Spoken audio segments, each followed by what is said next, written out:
Hello guys, ito na naman si Ate Shella ninyo, sa panibago kong video. Ito ay tungkol sa paggawa ng mga sako bag or eco bag na yari sa mga basyo ng sako ng bigas, dog food or feeds ng mga manok. Please huwag kalimotang mag-like, share and subscribe para sa mga sumusunod ko na video guys. Ang unang gagawin natin sa paggawa ng sako bag ay gantingin natin ayon sa sukat ng ating sako bag na large size, na 17 by 21 inches. Tanggalin din ang mga sagabal na tahi-tahi sa sako. Large at medium size lang ang mabili sa palengke guys. Iksyan mo lang ng 2 inches ang sukat sa large, yun na ang medium size. Sa isang sako makagawa ka na ng 2 sako bags. Sa palengke, mas mabili ang mga sako bags. Kasi matibay ito.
May klase ng sakong bigas na isang side lang ang magagamit, kasi sobrang manipis ang ginamit na material sa kabila. Kung binibili ninyo ang sako guys, iwasang bumili ng ganitong sako dahil isang side lang ang magagamit mo sa paggawa ng sako bag.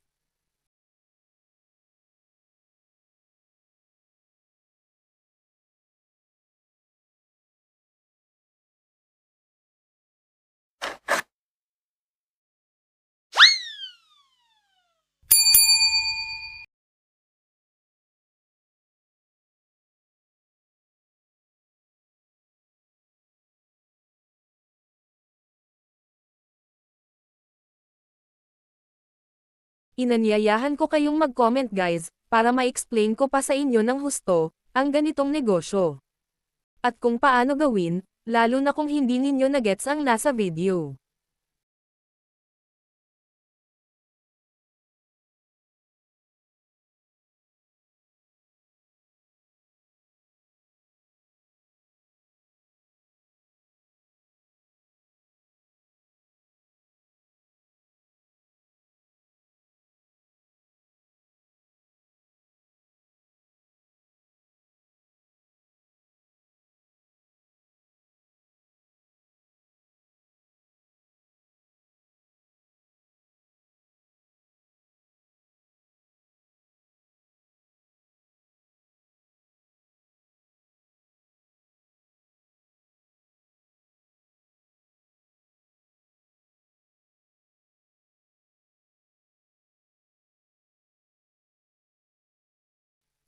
Sa susunod ko ng video guys, meron pa akong i-share sa inyo na business ideas.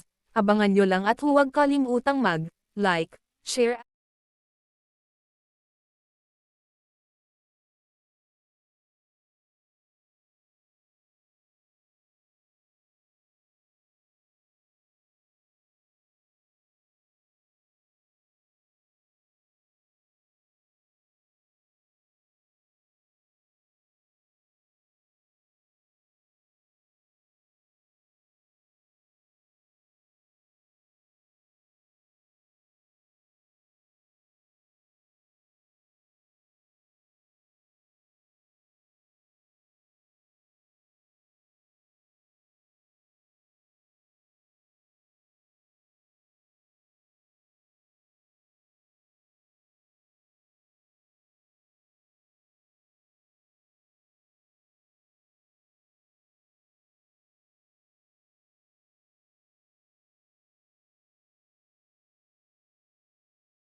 Please huwag kalimutang mag-like, share and subscribe sa YouTube channel ko.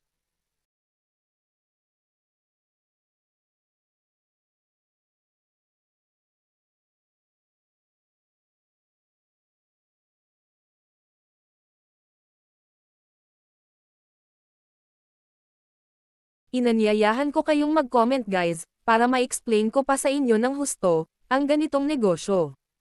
At kung paano gawin, lalo na kung hindi ninyo na-gets ang nasa video.